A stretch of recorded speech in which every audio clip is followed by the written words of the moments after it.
మొట్టమొదటిసారిగా నాలుగోసారి ముఖ్యమంత్రిగా ప్రమాణ స్వీకారం చేసిన తర్వాత హైదరాబాద్కు వచ్చాను. ఎన్టీఆర్ ట్రస్ట్ బిల్డింగ్కి వచ్చాను. నా ఆత్మీయులందరినీ ఒకసారి కలిసి అభినందనలు తెలియజేయాలి, కృతజ్ఞత తెలియజేయాలి అనే ఉద్దేశం దగ్గరకు వచ్చినప్పుడు మీరు చూపించే అభిమానం చూస్తా ఉంటే నాకెంతో ఆనందం, నాకొక ఉత్సాహాన్ని కూడా మిమ్మల్ని చూస్తా ఉంటే ఇంకా ఎక్కువ చేయాలనే ఉత్సాహం వస్తా ఉంది. వేదికపై ఉన్న వేదిక ముందర ఉన్నటువంటి నాకు ప్రాణ సమానమైన తెలుగుదేశం పార్టీ కుటుంబ సభ్యులందరికీ పేరు పేరున మనస్ఫూర్తిగా నమస్కారాలు, అభినందనలు. ఈరోజు ఇక్కడ మొన్న ఎలక్షన్ లో కూడా మనం పోటీ చేయలేదు, కానీ కార్యకర్తలు చూస్తే ఎక్కడి నుంచి వచ్చారో నాకు తెలియదు, కానీ ఇంత పెద్ద ఎత్తున రాగలిగారంటే అది తెలుగుదేశం పార్టీ బలం. నేను వచ్చింది మీ అందరికి కూడా, మీరందరూ ప్రత్యక్షంగా పరోక్షంగా నా గెలుపు కోసం పనిచేశారు ఆంధ్రప్రదేశ్లో. అలాంటి మీ అందరికి కూడా ధన్యవాదాలు, కృతజ్ఞతలు. ఒక్క విషయం మనం గుర్తుపెట్టుకోవాలి, మహానాయకుడు యుగ పురుషుడు నందమూరి తారక రామారావు గారు తెలుగుదేశం పార్టీ పెట్టింది ఈ గడ్డపైనే. ఆ రోజు ఆయన ఆలోచించింది ఏదో రాజకీయాల కోసం రాలేదు, లేకుంటే రాజకీయాల్ని అధికారం కోసం వచ్చి ఉపయోగించుకోవని రాలేదు. తెలుగు జాతికి అన్యాయం జరిగింది, నా జాతిని కాపాడుకోవాలని ఏకైక లక్ష్యంతో ఎన్టీ రామారావు గారు వచ్చారు. పార్టీ పెట్టిన విధానం కూడా మీరు చూశారు. ఎమ్మెల్యే క్వార్టర్లో ఆ రోజు ఏ విధంగా అయితే 10 మందిని కలవడానికి వచ్చాడు, వస్తే పెద్ద ఎత్తున ప్రజలు వస్తే అప్పటికప్పుడే తెలుగుదేశం పార్టీని నామకరణం చేసి అనౌన్స్ చేశాడు. ఈ రోజు కూడా నేను చూస్తున్నా మిమ్మల్ని చూస్తా ఉంటే మళ్ళీ తెలంగాణ గడ్డ పైన తెలుగుదేశం పార్టీకి పూర్వ వైభవం వస్తుంది. అది స్పష్టంగా కనపడుస్తా ఉంది మీ ఉత్సాహం చూస్తా ఉంటే. ఒక్క విషయం మనందరం కూడా గుర్తుపెట్టుకోవాలి, ఈరోజు 2 రాష్ట్రాలు విభజన జరిగినప్పుడు కూడా నేను ఒకటే ఆలోచించాను, నాకు ఇటు తెలంగాణ అటు ఆంధ్రప్రదేశ్ 2 కళ్ళు లాంటివి. అందుకే ఆ రోజు ఒకే మాట చెప్పాను, నేను ఏ పక్క కూడా సైడ్స్ తీసుకోకుండా 2 ప్రాంతాల ప్రయోజనాల లక్ష్యంగా పనిచేసిన ఏకైక పార్టీ తెలుగుదేశం పార్టీ. తెలుగు జాతి ఐకమత్యంగా ఉండాలని ఆ రోజు ఆలోచించా, ఈ రోజు ఆలోచిస్తున్నా. నా చివరి రక్తపు బొట్టున్నంత వరకు అదే ఆలోచిస్తాను. ఇంకో పక్కన మీరు ఒక విషయం గుర్తుపెట్టుకోవాలి, తెలుగు జాతికి ఒక గౌరవం తెచ్చిన వ్యక్తి ఎన్టీ రామారావు గారు. అంత మునుపు తెలుగు వాళ్ళందరినీ మదరాసి అని పిలుస్తా ఉంటే, కాదు తెలుగు జాతి ఒకటి ఉందని ప్రపంచానికి చాటి చెప్పిన ఏకైక నాయకుడు నందమూరి తారక రామారావు గారు. తెలుగు వారికి ఆత్మ గౌరవాన్ని తెచ్చిన నాయకుడు ఎన్టీ రామారావు. అనేక సమస్యలు తీసుకొచ్చాడు, 1-2 కాదు. ఒకప్పుడు తెలంగాణలో అయితే కరణం మున్సబులు పటేల్ పట్వారీ విధానం భయంకరంగా ఉంటే రద్దు చేసిన తర్వాత ఈ ప్రాంత ప్రజానీకం మాకు స్వాతంత్రం వచ్చిందని పండగ చేసుకున్న సందర్భం అది. ఈరోజు తెలుగు రాష్ట్రాల్లో బ్రహ్మాండంగా వెనుకబడిన వర్గాల ముందుకు వచ్చారంటే అది ఎన్టీ రామారావు గారు చూపించిన చొరవ, ఆయన తీసుకున్న చర్యలేనని చెప్పి నేను మీకు తెలియజేస్తున్నా. అనేక పరిపాలనా సంస్కరణలు తీసుకొచ్చారు. మొట్టమొదటిసారిగా దేశంలోనే సంక్షేమానికి నాంది పలికిన ఏకైక నాయకుడు నందమూరి తారక రామారావు గారు అని చెప్పి కూడా నేను మీకు తెలియజేస్తున్నా. ఆ తర్వాత ఈరోజు మనం పార్టీలో చూస్తా ఉంటే ఎక్కడ చూసినా 20 ఏళ్ళయింది అధికారం పోయి 2004, ఈరోజు 2024 అధికారం పోయిందే గాని మీలో పట్టుదల తగ్గలేదని చెప్పి నేను మీకు తెలియజేస్తున్నా. రోజు రోజుకు అభిమానం పెరుగుతా ఉంది. కొంతమంది నాయకులు పోయారు కానీ కార్యకర్తలు మాత్రం పోలేదు.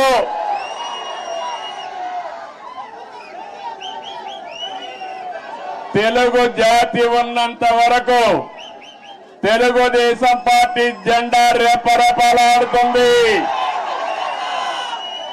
ఇది ఎవ్వరు కూడా తుడిచి పెట్టలేరు. ఏ విధంగా అయితే నందమూరి తారక రామారావు గారు తెలుగు జాతి ఉన్నంత వరకు తెలుగు వారి గుండెల్లో ఉంటారో, అదే విధంగా తెలుగు జాతి ఉన్నంత వరకు పసుపు జెండా ఎగరతానే ఉంటుంది. అయితే ఈ సందర్భంగా మనం కొన్ని విషయాలు కూడా మాట్లాడుకోవాల్సిన అవసరం ఉంది. ఈరోజు మనం చూస్తే తెలుగు జాతి కూడా అనేక సంక్షోభాలు ఎదుర్కొంది. నేను కూడా తెలుగుదేశం పార్టీ నాయకులు కార్యకర్తలు కూడా అనేక సంక్షోభాలు ఎదుర్కొన్నాం. కానీ ప్రతి ఒక్క సంక్షోభాన్ని ఒక అవకాశంగా మలుచుకుని తిరుగులేని శక్తిగా తెలుగుదేశం పార్టీ ఎదుగుతూనే వచ్చింది. భవిష్యత్తులో కూడా ముందుకు పోతాదని చెప్పి నేను మీకు తెలియజేస్తున్నా. నన్ను జైల్లో పెట్టారు ఏ కారణం లేకుండా. కానీ ఆ రోజు హైదరాబాద్ లో మీరు చూపించిన చొరవ నా జీవితంలో ఎప్పుడూ మర్చిపోలేను. ఇప్పుడు సెంటర్ లో గాని అదే మాదిరిగా గచ్చిబౌలిలో మీటింగ్ పెడితే రెచ్చిపోయిన ఉత్సాహంతో నాయకులు లేకపోయినా మేమే నాయకులని చెప్పి లక్షల మంది వచ్చారంటే అది నా జీవితంలో ఎప్పుడూ జైల్లో ఉండి చూసి నేను చేసిన పనికి, నేను చేసిన అభివృద్ధి గుర్తుపెట్టుకుని నాకు సంఘీభావాన్ని తెలియజేశారంటే ఆ రోజే నేను అనుకున్నా నా జన్మ చరితార్థకమని. ఇక్కడే కాదు, ప్రపంచం మొత్తం అన్ని 70-80 దేశాలు, ఆ దేశాల పేర్లు కూడా నాకు తెలియవు. కానీ తెలుగువారు అక్కడికి వెళ్లి 53 రోజులు రోడ్డెక్కి నిరసనలు తెలియజేశారు. ఇది మరిచిపోలేని అనుభవం అని చెప్పి నేను మీకు తెలియజేస్తున్నా. ఈ సందర్భంగా మనందరం ఒకటే గుర్తుపెట్టుకోవాలి. ఈరోజు రాష్ట్రంలో తెలుగు జాతి ఎన్టీ రామారావు గారిని ఎప్పుడూ మరిచిపోలేరు. అదే సమయంలో ఈ దేశానికి ఒక దిశ చూపించిన వ్యక్తి పివి నరసింహారావు గారు అని చెప్పి కూడా నేను మీకు తెలియజేస్తున్నా. ఆర్థిక సంస్కరణలు 1991లో పివి నరసింహారావు గారు మొట్టమొదటిసారిగా అమలు చేశారు. అప్పటి నుంచి ఈ దేశంలో సంపద సృష్టించడం సులభమైంది. అలాంటి ఇద్దరు నాయకులు ఈ గడ్డ మీద పుట్టడం తెలుగు వారి అదృష్టం అని చెప్పి మరొకసారి తెలియజేస్తున్నా. ఎంతో మంది నాయకులు పోరాడారు, ఎన్నో త్యాగాలు చేశారు. కానీ ఇటీవల కాలంలో ఈ ఇద్దరు నాయకుల యొక్క సమాజం హితం కోసం చేసిన పనులు మనం ఎప్పుడు మర్చిపోలేమని చెప్పి తెలియజేసుకుంటున్నారు. ఇంకో పక్క రాజకీయం అంటే సొంత వ్యాపారాలు చేసుకోవడం కాదు, భావోద్వేగాలు రెచ్చగొట్టడం కాదు, ప్రజల జీవితాల్లో వెలుగు చూపించగలిగింది నిజమైన రాజకీయం అని చెప్పి కూడా నేను మీకు తెలియజేస్తున్నా. మీరు ఒక్కసారి ఆలోచిస్తే తెలుగుదేశం ముందు, తెలుగుదేశం తర్వాత తెలుగు వారి చరిత్ర రాయాలంటే చాలా సులభంగా రాసే అవకాశం ఉంటుంది. ఇప్పుడు హైదరాబాద్ని మీరు చూస్తున్నారు. 95 ముందు ఒక్కసారి మీరు ఆలోచించుకోండి. జూబ్లీ హిల్స్ ఇదే డెడ్ ఎండ్. ఇప్పుడు చాలా మంది మిత్రులు పత్రికా విలేకరులు వచ్చారు. వీళ్ళందరూ కూడా ఎంతో ఉత్సాహంగా నాకు స్వాగతం పలికారు. ఆ రోజుటి నుంచి ఈ రోజుటి నుంచి ప్రత్యక్ష సాక్షులు రాయడానికి పత్రికా విలేకరులందరూ ఆ రోజు నేను ఒకటే ఆలోచించాను, తెలుగు వాడికి సత్తా ఉంది, అభివృద్ధి చేసి చూపిస్తామని మొట్టమొదటిసారిగా హైటెక్ సిటీతో ప్రారంభించి నిన్న కూడా ఫ్లైట్ లో వస్తా ఉంటే చూశాను హైటెక్ సిటీని. ఎంత ఆనందం కలిగిందంటే ఒక్క హైటెక్ సిటీతో ప్రారంభించిన అభివృద్ధి ఈరోజు తెలంగాణ, హైదరాబాద్ భారతదేశంలో నెంబర్ 1 అయిందంటే అది తెలుగుదేశం పార్టీ ఆ రోజు చేసిన కృషి, చూపించిన చొరవ. ఏ రాజకీయ నాయకుడికైనా ఏ పార్టీకైనా దీనికంటే కూడా ఏ తృప్తి ఉండదని చెప్పి నేను మీకు తెలియజేస్తున్నా. ఆ రోజు చాలా మంది అన్నారు ఔటర్ రింగ్ రోడ్డు 8 లేనేస్తానన్నాను. ఇప్పుడు మీరందరూ కూడా మర్చిపోవచ్చు, కొంతమంది గుర్తుండకపోవచ్చు, కానీ నా మనస్సాక్షిగా ఆలోచించినప్పుడు నేను చేసిన పని నా మనసుకు ఆహ్లాదం ఇస్తుంది, ఆనందాన్ని ఇస్తుంది, తృప్తిని ఇస్తుంది అని చెప్పి కూడా నేను మీకు తెలియజేస్తున్నా. ఒక ఎయిర్పోర్ట్ కానీ ఇవన్నీ కూడా ఆ రోజు దూరదృష్టితో ఆలోచించి మనం చేశాం. నాలెడ్జ్ ఎకానమీకి నాంది పలికాం. చాలా మంది నాలెడ్జ్ ఎకానమీ అంటే ఎక్కడన్నారు, దానికి చిరునామాగా హైదరాబాద్ తయారు చేసిన ఘనత, ప్రారంభించిన ఘనత తెలుగుదేశం పార్టీది. అదే సమయంలో ఆ తర్వాత వచ్చిన అన్ని రాజకీయ పార్టీలను అభినందిస్తున్నా. కాంగ్రెస్ పార్టీని ఆ తర్వాత 10 ఏళ్లు ఉన్నారు, 3 ముఖ్యమంత్రులు వచ్చారు, ఎవరు కూడా చెడగొట్టల. తర్వాత టీఆర్ఎస్ వచ్చింది, 10 ఏళ్లు ఉన్నారు, వాళ్ళు కూడా చెడగొట్టల. ఇప్పుడు మళ్ళా కాంగ్రెస్ వచ్చింది, రేవంత్ రెడ్డి గారు ముఖ్యమంత్రి అయ్యారు, మళ్ళా అభివృద్ధిని ముందుకు తీసుకుపోతున్నారు. అందుకే నేను నిన్న కూడా నేను ముఖ్యమంత్రి అవుతానే నేనే లెటర్ రాశాను రేవంత్ రెడ్డి గారికి, గౌరవ ముఖ్యమంత్రి గారికి. 2 రాష్ట్రాల మధ్య కొన్ని సమస్యలు ఉన్నాయి, ఈ సమస్యల్ని పరిష్కారం చేద్దాం, నేను వచ్చి మిమ్మల్ని కలుస్తానని నేనే చొరవ తీసుకున్నాను. దానికి తెలంగాణ ముఖ్యమంత్రి సానుకూలంగా స్పందించారు. అందుకు ఈ సభ ద్వారా కూడా మనస్ఫూర్తిగా ధన్యవాదాలు తెలియజేస్తున్నాను. తెలుగు జాతి ఒకటి, అన్నదమ్ములు విడిపోతాం, విడిపోతే చిన్న చిన్న సమస్యలు వస్తాయి, భావోద్వేగాలు ఉంటాయి, కానీ అది శాశ్వతంగా ఉండకూడదు. ఎప్పుడైనా అన్నదమ్ములు విడిపోయినా బయట వాళ్ళు మన మీదకి వస్తే మన ఇద్దరం ఒకటేనని చెప్పి నిరూపిస్తామనా కాదా అని మిమ్మల్ని అడుగుతున్నా. ఆ ఐకమత్యం ఇక్కడ ఉండాల్సిన అవసరం ఉంది.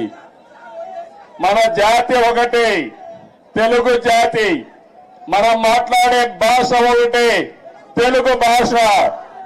భాషను కాపాడుకోవాలి, జాతి ప్రయోజనాలు పరిరక్షించుకోవాలి, 2 రాష్ట్రాలు కూడా బాగుపడాలి, ముందుకెళ్ళాలి. అదే తెలుగుదేశం పార్టీ ధ్యేయం కూడా అవునా కాదా మీరే ఆలోచించుకోవాల్సిన అవసరం ఉంది.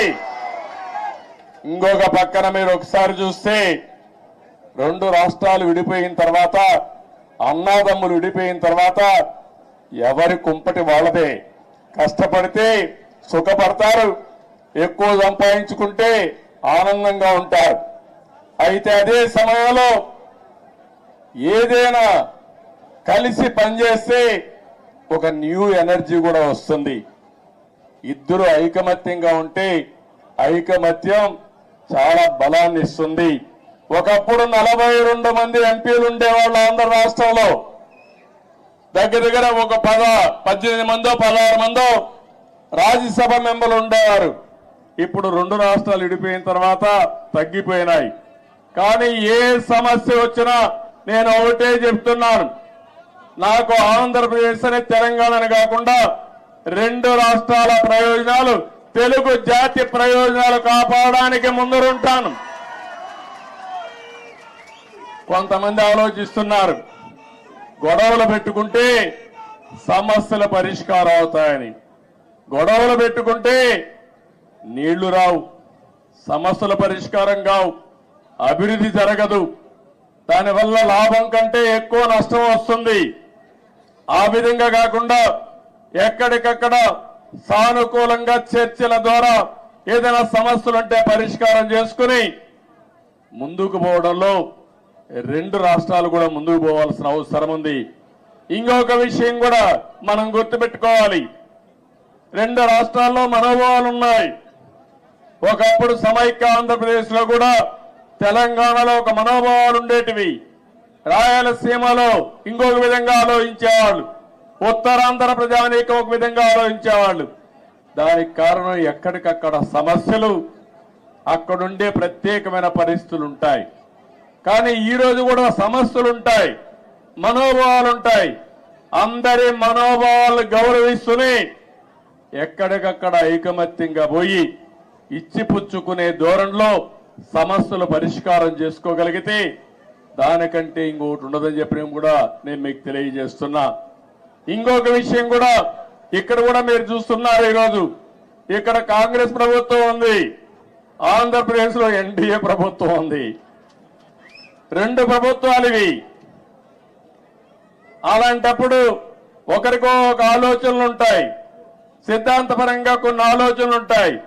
కానీ ఏ ఉన్నా తెలుగు జాతి ప్రయోజనాలు వచ్చినప్పుడు మాత్రం అందరం కలిసి పనిచేసుకోవాల్సిన అవసరం ఉందని చెప్పి కూడా నేను మీకు తెలియజేస్తున్నా.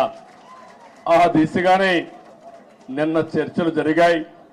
ఆ చర్చలు చాలా వరకు ముందుకు తీసుకుపోతాయని కూడా నేను ఆశిస్తున్నా. కొంతమంది ఆలోచిస్తున్నారు, ఆ ఆలోచనలు మంచివి కాదు. నేను ఒకటే చెప్తున్నా, ఆ రోజు కూడా ఇన్ని జరిగితే చాలా మంది చాలా విషయాలు మాట్లాడితే నేను చేసిన అభివృద్ధిని కూడా కొంతమంది వక్రీకరించి మాట్లాడారు. కొంతమంది అన్నారు, నువ్వు మొత్తం హైదరాబాద్ నే అభివృద్ధి చేశావు కాబట్టి రాష్ట్రం విడిపోయిందని కూడా శాపనార్థాలు పెట్టిన వాళ్ళు కొంతమంది ఉన్నారు నా మీద. నేను ఒకటే ఆ రోజు చెప్పాను, ఆ రోజు కానీ ఈ రోజు కానీ, ముందు ఒక ప్రాంతం అభివృద్ధి కావాలి, అది రాజధానితో ప్రారంభమవుతుంది, అది చివరికి మారుమూల ప్రాంతాలకు కూడా స్ప్రెడ్ అవుతుందని చెప్పి ఆ రోజు చెప్పా. ఆ విషయం చాలా మంది మర్చిపోయి అనేక విధాలుగా మాట్లాడే పరిస్థితికి వచ్చారు. ఈ రోజు ఒక్క ఉదాహరణ చెబుతున్నాను మీ అందరికీ. తెలంగాణ ఆంధ్రప్రదేశ్ రాష్ట్రాలు 2 రాష్ట్రాలుగా విడిపోయాం. విడిపోయిన తర్వాత 10 సంవత్సరాల సుదీర్ఘ పరిపాలన 2 రాష్ట్రాల్లో జరిగింది. అనేక రాజకీయ మార్పులు చేర్పులు కూడా వచ్చాయి. మీరు చూస్తే నేను ముఖ్యమంత్రి అయినప్పుడు మొట్టమొదటిసారిగా 2014లో రాష్ట్రం విడిపోయినప్పుడు తెలంగాణ ఆంధ్రప్రదేశ్ తలసరి ఆదాయం 35% వ్యత్యాసం. అంటే తెలంగాణ 35% తలసరి ఆదాయం ఎక్కువ ఉంది. దానికి కారణం హైదరాబాద్ నగరం.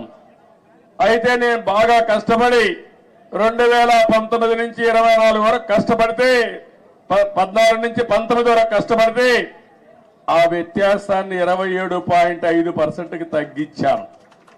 అంటే 35 నుంచి 27.5 అంటే 7.5%కి తగ్గింది. మళ్ళా ఒక ప్రభుత్వం వచ్చింది, విధ్వంస ప్రభుత్వం వచ్చింది. 5 ఏళ్లు ఇష్టానుసారంగా చేశారు. ఈ రోజు ఎంతవరకు పోయిందంటే 44% పెరిగిపోయింది. అంటే మీరందరూ గుర్తుపెట్టుకోవాలి, కొండ వాళ్ళందరూ కూడా, విభజన వల్ల జరిగిన నష్టం కంటే పాలన వల్ల 5 సంవత్సరాలు అక్కడ నష్టం జరిగే పరిస్థితి వచ్చింది. అదే ఈసారి రాకపోయింటే తెలంగాణకు ఆంధ్ర రాష్ట్రానికి 100% వ్యత్యాసం వచ్చేసేది. కానీ ఒకటే నేను కోరుకుంటున్నా, తెలంగాణ ఒక స్థాయికి వచ్చింది. దేశంలోనే మీరు ఒక్కసారి ఆలోచిస్తే హైయెస్ట్ పర్ క్యాపిటల్ ఇన్కమ్ ఉండే రాష్ట్రం తెలంగాణ రాష్ట్రం. పెద్ద రాష్ట్రాల్లో 3,08,732 రూపాయలు తలసరి ఆదాయం గుజరాత్ కంటే ఎక్కువైంది, మహారాష్ట్ర కంటే ఎక్కువైంది, కర్ణాటక కంటే ఎక్కువయ్యే పరిస్థితి వచ్చింది. ఇప్పుడు ఆంధ్రప్రదేశ్ చూస్తే 2,19,518. ఏదైతే ఈరోజు నేను ఒకటే ఆశిస్తున్నాను, తెలంగాణ ఒక మంచి బేస్ వచ్చింది. దీన్ని నెక్స్ట్ లెవెల్కు తీసుకుపోవడానికి ఇక్కడ పాలకులకు అవకాశం ఉంది. ఆంధ్రప్రదేశ్ ఇబ్బందుల్లో ఉంది. కానీ నేను ఒకటే చెప్పాను, ఇబ్బందులు అధిగమించి మళ్ళీ ఆంధ్రప్రదేశ్ ను కూడా గట్టెక్కించే బాధ్యత, అభివృద్ధి చేసే బాధ్యత నేను తీసుకుంటానని చెప్పి కూడా నేను మీకు తెలియజేస్తున్నా. నా ఆలోచన ఒకటే, ఒక్క విషయం మీరందరూ గుర్తుపెట్టుకోవాలి. నేను పదే పదే చెప్తున్నాను, కొంతమందికి నమ్మకాలు ఉండవు. నేను ఎప్పుడో తయారు చేశాను విజన్ 2020 అని. కొంతమంది అన్నారు ఇది ఎక్కడ విజన్, ఇది 420 అని కూడా మాట్లాడారు. కొంతమంది కంప్యూటర్, నేను సెల్ ఫోన్స్ గురించి మాట్లాడితే సెల్ ఫోన్ తిండి పెడుతుందని కూడా మాట్లాడారు. ఇక్కడే నేను హైదరాబాద్ లో ఖైరతాబాద్ రోడ్లన్నీ వెడల్పు చేశాం. వెడల్పు చేస్తే చేయకూడదని అడ్డం పడ్డారు. ప్రజలు ఒప్పుకున్నా, నాయకులు ఒప్పుకోలేదు ఆ రోజుల్లో. కానీ అవన్నీ నేను పట్టించుకోలేదు, ముందుకెళ్ళాం. ఈరోజు మళ్ళా మీ అందరికీ ఒకటే చెప్తున్నాను, 2047కి భారతదేశం ప్రపంచంలోనే నెంబర్ 1 గా గాని ఉంటుంది. వికసిత్ భారత్. నరేంద్ర మోడీ గారు మాట్లాడుతున్నారు. నేను ఆలోచించేది, ఈ వికసిత్ భారత్ లో నెంబర్ 1 కమ్యూనిటీ ఏదంటే తెలంగాణ, ఆంధ్ర రాష్ట్రంలో ఉండే తెలుగు జాతి ఉండాలి. ప్రపంచంలో భారతీయులు నెంబర్ 1 గా ఉంటారు. అందులో 35% తెలుగు వాడు ఉండాలని నేను ఆలోచిస్తున్నా. ఒకప్పుడు చాలా మంది అన్నారు ఎట్ట సాధ్యం అన్నారు. హైటెక్ సిటీ కట్టినప్పుడు కంప్యూటర్ తిండి పెడుతుందని మాట్లాడిన వాళ్ళు ఇప్పుడు వాళ్ళకి తిండి కూడా వాళ్ళ పిల్లలు నేను పెట్టిన ఐటీ ద్వారా సంపాదించిన డబ్బుల ద్వారానే పెడుతున్నారు. అందుకని ఈరోజు నేను మిమ్మల్ని కోరేది, నిన్నే మీరు చూశారు, నేను ఎప్పుడు కూడా తెలుగు వారిని ఒక గ్లోబల్ సిటిజన్స్ గా తయారు చేయాలనుకున్నాను. ఆ రోజు ఇక్కడ హైదరాబాద్ లో పనిచేస్తా ఉంటే, పనిచేసే రోజుల్లో నేను చెప్పేవాడిని, మీరు జాబ్ వర్క్ చేస్తున్నారు, అమెరికాలో డేటా పంపిస్తే డేటా ఎంట్రీ చేయడానికి పరిమితం అవుతున్నారు. ఒక్కొక్కసారి అమెరికాలో వేరే దేశాల్లో ఇంగ్లీష్ మాట్లాడే విధానం మన వాళ్ళకి అర్థమయ్యేది కాదు. మన వాళ్ళు ఇంగ్లీష్ చెప్తే వాళ్ళకి అర్థమయ్యేది కాదు. అప్పుడే బ్రిటన్ నుంచి లెక్చరర్స్ తీసుకొచ్చి ప్రత్యేకమైన ట్రైనింగ్ ఇప్పించి ప్రొనౌన్సియేషన్ ఇవన్నీ నేర్పించారంటే అది నాకున్న పట్టుదల ఆ రోజుట్లోనే. అక్కడి నుంచి ఒక మాట చెప్పాను, మీరు ఉద్యోగం చేస్తున్న, ఇప్పుడు జాబ్ వర్క్ చేస్తున్నారు, అది కాదు ప్రోడక్ట్లు తయారు చేయాలి, ఐటీలు ఆ రోజు చెప్పాను. అప్పుడు ఆ ఆలోచన కొద్దిగా వచ్చారు. ఇంకో పక్క నేను ఒక మాట చెప్పాను, మీరు ఉద్యోగాలు చేయడం కాదు, మీరు ఉద్యోగాలు ఇచ్చే పరిస్థితి రావాలని చెప్పాను. ఈరోజు తెలుగు జాతి ఉద్యోగ కల్పన, ఉద్యోగాలు ఇచ్చే పరిస్థితి ఉంది. ఇక్కడే కాదు, ప్రపంచం మొత్తం కూడా కంపెనీలు పెట్టి ఉద్యోగాలు ఇస్తున్నారు. అందుకని ఆ రోజు నేను చెప్పింది గ్లోబల్ సిటిజన్స్ గా ఉండాలని చెప్పాను. ఈ రోజు చెప్తున్నాను, తెలుగు జాతి గ్లోబల్ లీడర్స్ గా ఉండాలి. అన్ని రంగాల్లో మీరు నెంబర్ 1 గా ఉండాలి. కార్పొరేట్ గవర్నెన్స్ లో, అదే మరిగా పబ్లిక్ గవర్నెన్స్ లో కూడా నెంబర్ 1 గా ఉండాలి. నిన్న మీరు చూశారు, మొన్నటి వరకు బ్రిటన్ పరిపాలించినటువంటి వ్యక్తి మన దేశీయుడే సునాయక్ ఉన్నాడు. ఆయన ఇప్పుడు ఆయన ఓడిపోయాడు ఆ పార్టీలో. కానీ 25 మంది పార్లమెంట్ మెంబర్లు భారతీయ సంతతి అంటే ఇండియన్స్ అయ్యారంటే అది ఇండియన్స్ యొక్క శక్తి సామర్థ్యం అని మీ అందరికీ విజ్ఞప్తి చేస్తున్నా. ఇలాంటివన్నీ జరుగుతుంటే నా ఆలోచన ఒకటే, మనమందరికీ తెలివితేటలున్నాయి. ప్రపంచంలో అందరికంటే కూడా ఆమోదయోగ్యమైన వ్యక్తులు భారతీయులు. అందులో అగ్రస్థానంలో ఉండే వ్యక్తులు తెలుగు జాతి. ఇది మనం అందరం కూడా, అందుకే నేను చెప్తున్నా, సేవ ఒకప్పుడు 75 సంవత్సరాలకు ముందు బ్రిటిష్ వాళ్ళు వచ్చి మనల బారి పరిపాలించారు. వాణిజ్య కార్యక్రమాలకు వచ్చారు, వ్యాపార నిమిత్తం వచ్చారు, తర్వాత పాలకులుగా మారారు. మనకు అలాంటి ఆలోచనలు లేవు. కానీ ప్రపంచానికి సేవ చేసే అవకాశం భారతీయులకు ఉంది. సర్వీస్ ద్వారా, కంపెనీల్లో పనిచేసే ద్వారా, లేకపోతే రాజకీయాల్లో కూడా ప్రజలకు సేవ చేసే అవకాశం మన వాళ్ళకు ఉంది. దానికి కారణం ఎక్కువ యంగ్స్టర్స్ ఉన్నారు, టెక్నాలజీ బాగా నేర్చుకున్నారు, మంచి నాయకత్వాన్ని ఇస్తున్నారు. ఇవన్నీ కూడా ప్రోత్సహించి 2047కి ప్రపంచంలో 30% అగ్రస్థానంలో తెలుగు జాతి ఉండాలి. దానికోసం నేను పనిచేస్తా. నాకు తెలంగాణని, ఆంధ్రాని కాదు, తెలుగు వారి అభివృద్ధి కోసం నిరంతరం పనిచేస్తారని మరొక్కసారి మీ అందరికీ తెలియజేస్తున్నా. నాకు ఈ జాతి అన్ని ఇచ్చింది. ఏ నాయకుడికి ఇవ్వని గౌరవం నాకు ఇచ్చింది. 9.5 సంవత్సరాలు ముఖ్యమంత్రి. ఈ యొక్క స్వాతంత్రం వచ్చిన తర్వాత, రాష్ట్రం ఏర్పడిన తర్వాత సమైక్య ఆంధ్రప్రదేశ్ లో కూడా 9.5 సంవత్సరాలు ఎవరూ లేరు. 10 సంవత్సరాల అపోజిషన్ లీడర్ని. నా రికార్డు ఇంకెవరూ బ్రేక్ చేయడానికి కూడా అవకాశం లేదు. ఇది 2 రాష్ట్రాలుగా విడిపోయింది కాబట్టి. అలాంటప్పుడు ఒకటే నేను ఆలోచిస్తున్నా, మళ్ళీ నాకు పునర్జన్మ అంటూ ఉంటే తెలుగు గడ్డపైనే పుట్టాలని భగవంతుని మనస్ఫూర్తిగా కోరుకుంటున్నా. అందుకని నిన్ననే మనం ప్రారంభించాం. ఆ ప్రారంభం రాబోయే రోజుల్లో అధికార కమిటీలు వేసుకున్నాం. అదే మరి 2 రాష్ట్రాల సమస్యల్ని సామరస్యంగా చర్చల ద్వారా పరిష్కారం చేయాలని ముందుకెళ్ళాం. ఇంకా రాబోయే రోజుల్లో అవన్నీ ఒక దారికి తీసుకుపోయి రాజకీయాలు ఎన్నైనా ఉండొచ్చు, కానీ ఆ రాజకీయాలు జాతి ప్రయోజనాలే ముఖ్యంగా మనం పనిచేస్తే ఏ సమస్య ఉండదని చెప్పి కూడా నేను మీకు తెలియజేస్తున్నా. ఈరోజు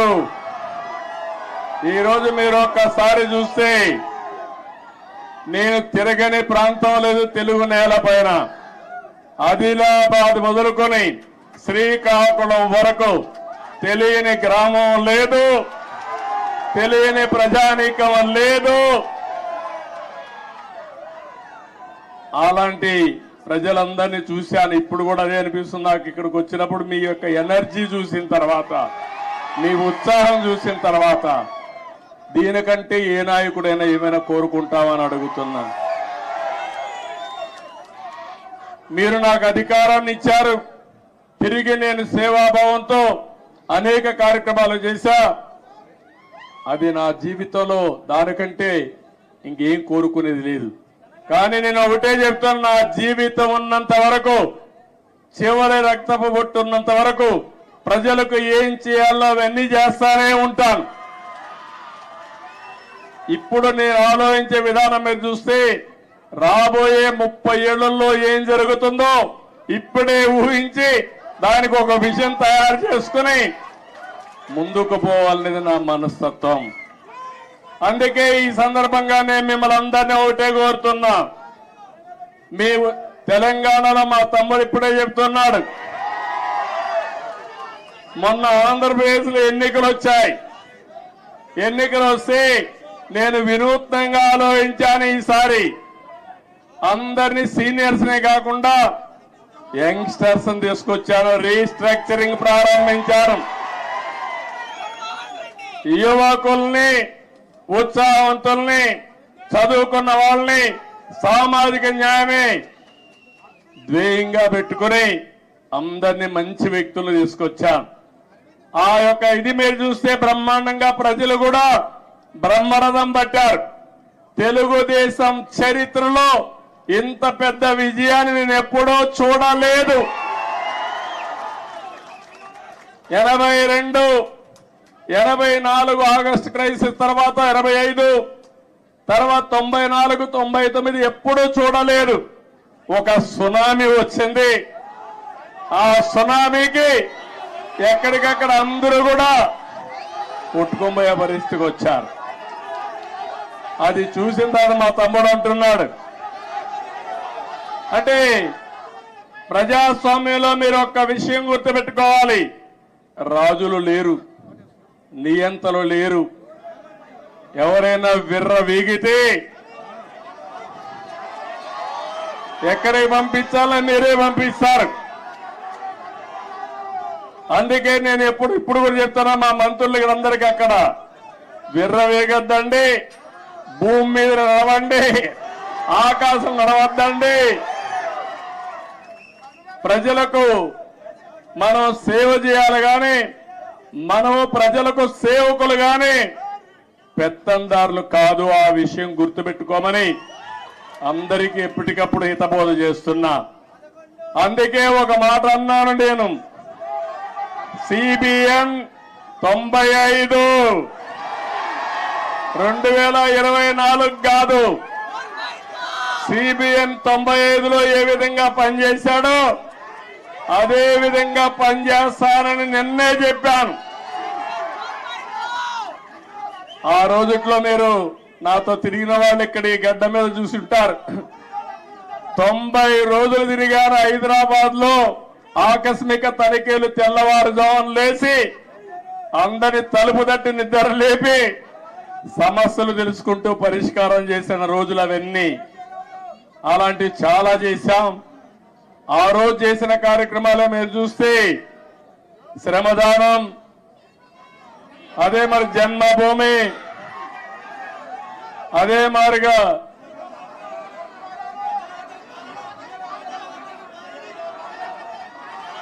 ఒకటి రెండు కాదు, నేను చేసిన ప్రోగ్రాలు మీరే ఎక్కువగా మాట్లాడుతున్నారు. ఆ రోజు పరిపాలన ఒక ఉద్యమ స్ఫూర్తితో తీసుకుపోయినా అవునా కాదా అని అడుగుతున్నా. కొత్త కొత్త ఆలోచనలు చేశాం. ఆ ఆలోచనల్ని ఎక్కడికక్కడ అమలు చేశాం.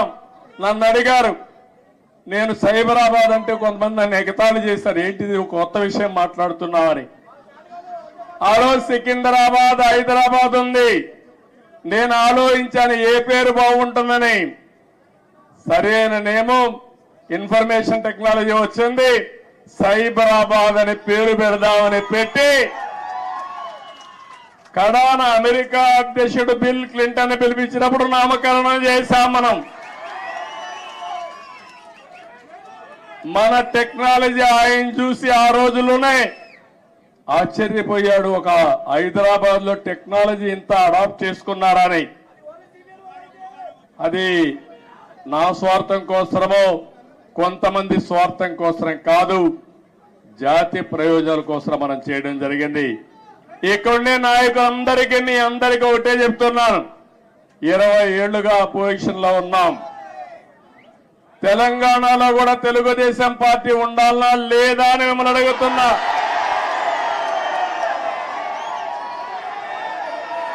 తెలుగు వారి ప్రయోజనాల కోసం తెలుగుదేశం పార్టీ ఉండాలనా లేదా అని మిమ్మల్ని అడుగుతున్నా.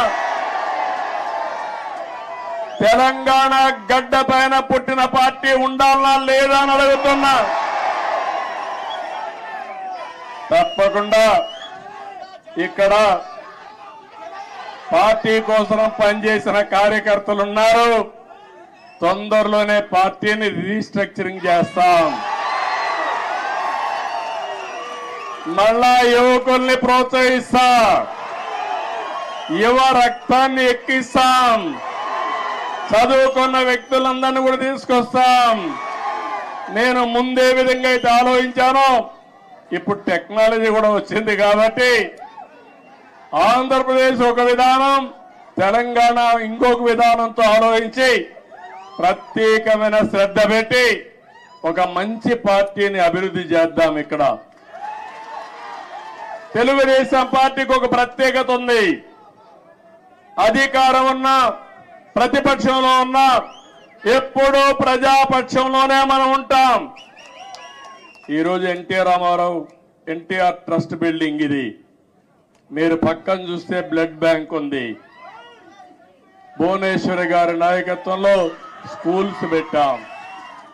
ఆ రోజు నేను పెట్టిన తర్వాత, నేను రాజకీయాల్లో యాక్టివ్ అయిన తర్వాత ఆ మేనేజ్మెంట్ ని ఆవిడ చూస్తా ఉంది. ఇంకో పక్క బసవతారకం క్యాన్సర్ హాస్పిటల్ ఈ రోడ్లోనే ఉంది. అది మన నాయకుడి కళ. ఆ రోజు ఆయన ఆలోచించాడు, ఎవరైతే మా అత్తగారు క్యాన్సర్ తో చనిపోతే ఇంకొకరి మారిగా చనిపోకూడదని ఆలోచించి క్యాన్సర్ హాస్పిటల్ ప్రారంభించాడు. చేయాలని ఆలోచన వచ్చింది. తర్వాత నేను ముఖ్యమంత్రి అయిన తర్వాత దాన్ని అభివృద్ధి చేశాను. ఇప్పుడు బాలకృష్ణ గారి ఆధ్వర్యంలో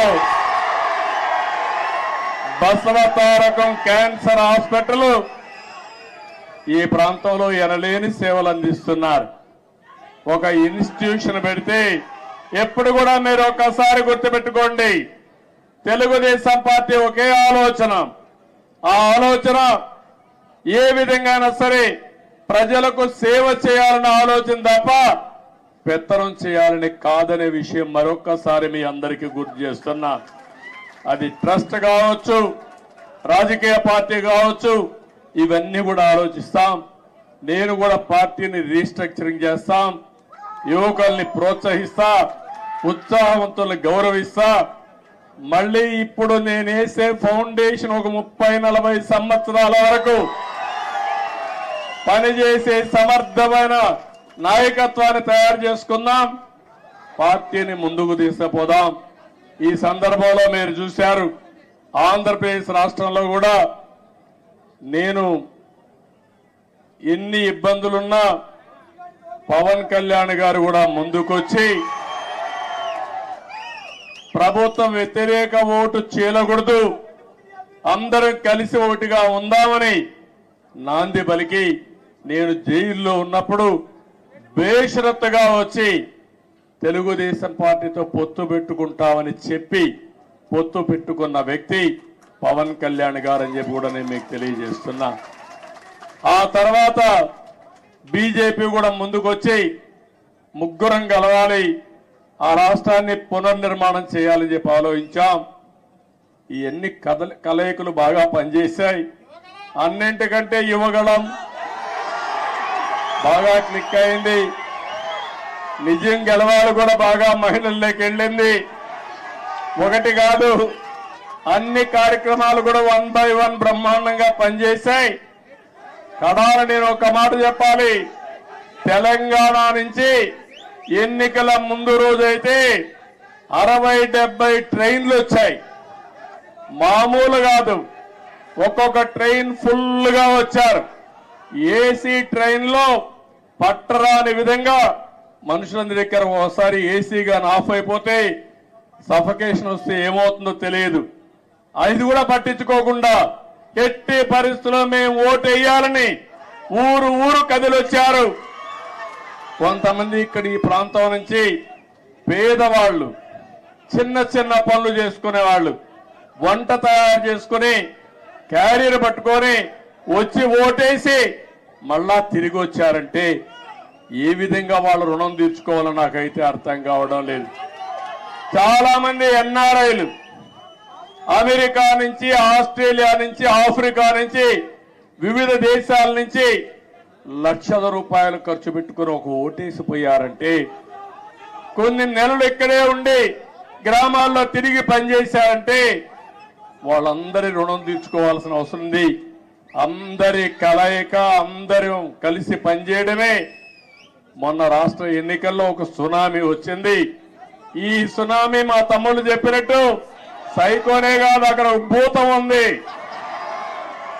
నేను ఎవరిని రమ్మని అడిగితే వాళ్ళు అంటున్నారు మీరు బాగానే ఉంది, మీ మీద మాకు నమ్మకం ఉంది, మీకు ట్రాక్ రికార్డు ఉంది, కానీ మీ రాష్ట్రంలో ఒక భూతం ఉంది. ఒకవేళ వస్తే మళ్ళీ మీ ప్రజలు ఎప్పుడైనా ఆలోచిస్తే మళ్ళా ఆ భూతం ముందుకు వస్తే మేమేమవుతామని అడిగే పరిస్థితికి వస్తున్నారు. నేను చెప్పాను ఆ భూతాన్ని పూర్తిగా భూస్థాపితం చేసే బాధ్యత తీసుకుంటాం. రాష్ట్ర ప్రయోజనాలే ధ్యేయంగా పనిచేస్తాం. ఆ రాష్ట్రంలో మీరు చూస్తే రాజకీయాల్లో అర్హత లేని వ్యక్తులు రాజకీయాల్లోకి వస్తే ఏం జరుగుతుందో దానికి నిదర్శనం మొన్న 5 సంవత్సరాలు. ఇప్పుడు నేను నిరూపించాల్సింది రాజకీయాల్లో ఎలాంటి వ్యక్తులు మంచి వాళ్ళు ఉంటే ఏం జరుగుతుందో అది నిరూపించే సమయం వచ్చిందని చెప్పి కూడా నేను మీకు తెలియజేస్తున్నా. ఎక్స్పెక్టేషన్స్ ఎక్కువగా ఉన్నాయి. ఆకాశంలో చాలా మంది ఈ రోజే అయిపోవాలని కూడా ఆలోచిస్తున్నారు. కానీ అక్కడ ఖజానా చూస్తే ఖాళీ అయిపోయింది. పనిచేసే వ్యక్తులు కూడా లేరు. అన్ని సమస్యల సుడిగుండంలో ఉన్నాం. పర్వాలేదు, భగవంతుడు ఎప్పుడు నాకు ఒక ధైర్యాన్ని ఇస్తాడు. ఎప్పుడు కూడా సంక్షోభంలో అవకాశాలు వెతుక్కోవడం నా నైజం. తప్పకుండా మళ్ళా అలాంటి అవకాశాలు ఎదుర్కొని ఎక్కడికక్కడ ముందుకు పోతాం. 95లో అదే జరిగింది. హైదరాబాద్ లో కూడా ఆ రోజు జీతాలు ఇవ్వలేకపోయా. 2004 కంత బెస్ట్ ఎకానమీగా తయారు చేశాం. కష్టాలు తెలిసిన పార్టీ తెలుగుదేశం పార్టీ, ప్రజల ఇబ్బందులు తెలిసిన పార్టీ తెలుగుదేశం పార్టీ. ఇవన్నీ చేస్తామని చెప్పి తెలియజేసుకుంటూ మరొకసారి మీ అందరినీ మనస్ఫూర్తిగా అభినందిస్తున్న ఇక్కడ మీడియా కూడా ఉన్నారు. మాకు సీట్లు లేకపోయినా, ఎన్నికల్లో పోటీ చేయకపోయినా, ఎప్పుడొచ్చినా మా పార్టీ విషయాలు కానీ నన్ను కానీ బాగా ప్రొజెక్ట్ చేసిన మీడియాకు కూడా మనస్ఫూర్తిగా ధన్యవాదాలు. ఇక్కడ కూడా కొన్ని ఉంటాయి, మీడియాలో కూడా బాధ లేదు. ఏది వాస్తవం అవి చెప్తే సరిపోతుంది. కొంతమంది కావాలని ఇప్పుడు కూడా వక్రీకరించి చేస్తూనే ఉన్నారు. ఏం బాధ లేదు. నేను కూడా ఎంతమంది వక్రీకరించి మాట్లాడినా ప్రజలకు మిమ్మల్ని అందరినీ కూడా స్ట్రైటన్ చేసి మేము జవాబుదారీతనమే కాదు మీడియా కూడా జవాబుదారీతనం తీసుకుడిగా చేయాల్సిన బాధ్యత ఈ ప్రజాస్వామ్యంలో ఉంది. అది కూడా చేద్దామని చెప్పి తెలియజేసుకుంటూ మరొక్కసారి మీ అందరూ ఒక్కొక్కరే కలవాలనుకుంటారు కానీ సమయం లేదు, ఏమనుకోవద్దండి. సమస్యలు కోకొల్లలు ఉన్నాయి. ఆ సమస్యలన్నీ పరిష్కారం చేయాల్సిన బాధ్యత నాకుంది. తొందరలో మళ్ళీ వస్తా, పార్టీ ఆఫీసులో టైం ఇస్తా, అందరితో కలుస్తా. ముందు అక్కడ సెట్ చేసి మళ్ళా మీ దగ్గరకు వచ్చి ఎప్పటికప్పుడు మీకు అందుబాటులో కూడా ఉంటానని చెప్పి తెలియజేసుకుంటూ మరొక్కసారి ఈ రోజు మీ ఉత్సాహం చూశాను, అభిమానం చూశాను. నా జీవితంలో ఎప్పుడూ మర్చిపోలేను.